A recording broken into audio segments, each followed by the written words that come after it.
So rocking is a really simple exercise. The simplest way to do it is this. You get down on the floor on all fours. You have your hands directly underneath your shoulders. Your middle finger points forwards.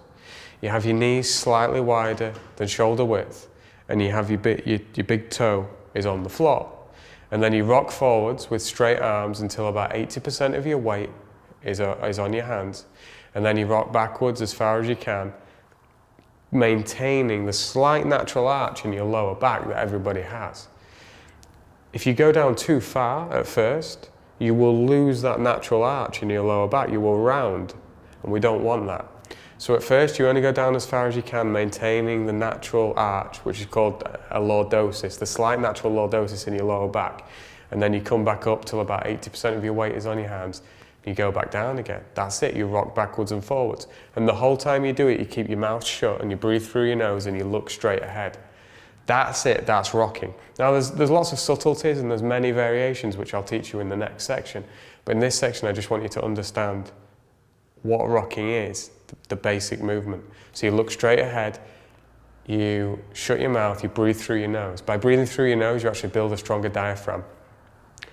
If you're into sports that require good endurance, you'll enjoy this because it's one of the simplest ways to actually increase your aerobic capacity without doing more running or more cycling or more swimming or whatever your thing is. If you just breathe deeply while exercising, breathing through your nose, you will build a stronger pair of lungs, a stronger respiratory system.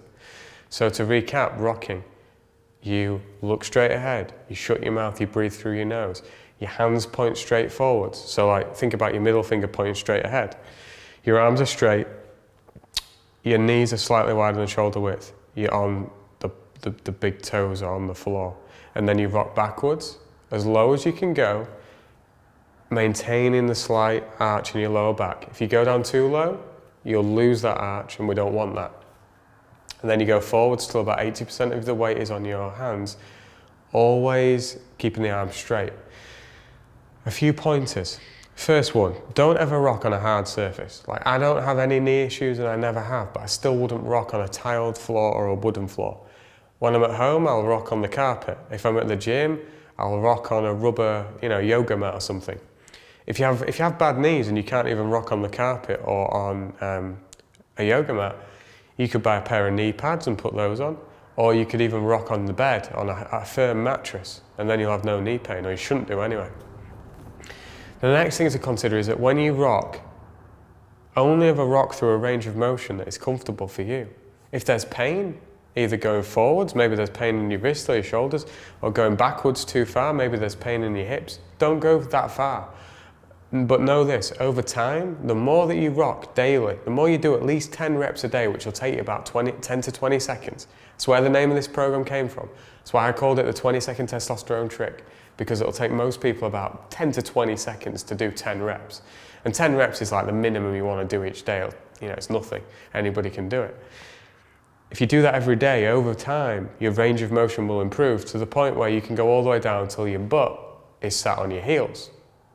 That's like a full range of motion in this exercise. I want you to understand something about the human body and about the way the joints work. If you look at the joints of the human body, they kind of alternate between hinges, which are just like your elbow is a hinge, right? It just goes backwards and forwards. It doesn't do anything else. It only goes backwards and forwards. And your knee is the same. It just goes backwards and forwards. But then your wrist has massive range of motion, right? It can go in circles, it can go this way, it can go this way. Your wrist has a lot of range of motion. And your shoulder has, hopefully, a massive range of motion too, although a lot of people are missing some range of motion in their shoulder. But you see how we got massive range of motion in the wrist, massive range of motion in the shoulder, and then a hinge in the middle. Well, guess what? If you're lacking range of motion in your shoulder or your wrist, you often end up with not only wrist and shoulder pain, but elbow pain too. And the same goes with the lower body. The hips are massively mobile. They should have lots of range of motion, but people lose it over time, predominantly because they sit down too much, which really tightens up all the hip joints and all the muscles around it. And then the ankles should be super mobile too. Much like the shoulder, much like the wrist, the ankles, you can go around in circles, you can go backwards and forwards. But the knee is just a hinge. Now, if you lack range of motion in your ankles or your hips or both, the knee often pays the price as well as the ankle and hips. So for the hinge joints of the human body, the elbows and the knees, to work well and be pain-free, you have to make sure that the joints that are designed to have a lot of mobility have that mobility, as in the wrists, the shoulders, the knees, and the hips. Another thing to consider is that if you have pain in, let's say, your left hip, the problem is often your right shoulder or your right ankle. It's weird the way that works, but oftentimes if you look at people, you only learn this by like working with people. Say they got a bad left hip, you'll often find that the mobility in their right ankle or their left shoulder sucks. Now that's not always true, but it's often true. Now why am I telling you all of this? Well, for many years I competed in the sport of powerlifting. Powerlifting is a strength sport. You do squats with the bar on your back, you do the bench press lying flat on your back, and you do deadlifts where the bar's on the floor and you stand up with it. And my mobility got so bad at one point that it would take me 20 to 40 minutes on any given day before I could put a bar on my back and start squatting. I mean, it became a bit of a joke. The warm-up was taking as long as the workout some days. And it was just because I felt so tight. I couldn't get the bar on my back. I couldn't actually get my shoulders back in place to grip it. And then I couldn't really go down to a powerlifting legal depth till the top of your femur is like parallel to the floor without 20 to 40 minutes of warm-up. It was ridiculous. These days, I'm 8 years on from when I last competed in powerlifting, and yet my warm-up these days takes about 5 minutes, that's it. One of the big things that I do before I warm up is rocking, because as I said earlier, rocking gives you a squat pattern. So rocking is a great thing to do in the gym before you squat or deadlift. But the other thing is, rocking is so beneficial to all of the joints in your body, and this is what I want you to understand. You don't need to do, or I shouldn't say don't need to do, in extreme cases you might need to do, but most people don't need to do stretching for the calves, the hamstrings, the quads, the shoulders, the biceps, the triceps, the forearms. You don't need a long, elaborated stretching or mobility routine. What you need to do is go back to what you did as a child instinctively, without even thinking about it, to give you all the mobility and stability that you ever wanted, all the range of motion that you ever needed, and that thing that you did was rocking. Now, when you watch me rock, you'll see that I'm mobilizing my wrists every time I rock forwards. I'm doing great things to build stable and mobile shoulders, both of which is going to benefit the elbow, right? Because if you're lacking range of motion in the wrist or the shoulders, the elbow often pays the price. So rocking's going to take care of that. It's going to mobilize your wrists, it's going to mobilize and build stability in your shoulders. That's all going to benefit the elbow. In the lower body, rocking is going to loosen up your ankles, which is going to help you squat, and it's going to help the health of your knees, and it's really going to open up your hips, and you'll feel that as soon as you do it. Some people, I did this recently at an event. There was about 40 people in the room, and about half of them, after about 5 or 10 reps, were literally saying, oh, that pain I had in my hips is less, or my wrists feel better, or whatever the ailment they had was suddenly disappearing after 5 or 10 reps. So imagine what this does when you just do a few reps every day, day in, day out for a week, and 2 weeks, and a month, and a year. You really do become a different person. As I said at the start of this video, I've been doing this exercise every single day for 6 years. Some days for as few as 10 reps, some days for 100 or 200 reps. And I'll talk to you more about how I use it in the next section. But this exercise really will improve the health of all of the joints in your body. And of course, your posture, and when your posture increases, so does your testosterone. Now, I want to say this as well. Statistics show that 80 to 90% of Americans will have lower back pain at some point in their lives. And I don't see why that statistic should be any different in any Western developed country where people spend most of their time sat down. The hips get tight, the lower back pays the price. Remember, the hips are meant to be mobile, the lower back is meant to be stable. But if the hips are not mobile, the lower back becomes mobile, and then it becomes painful and you get injuries. So the more that you rock, the better your lower back will feel. It's a fact.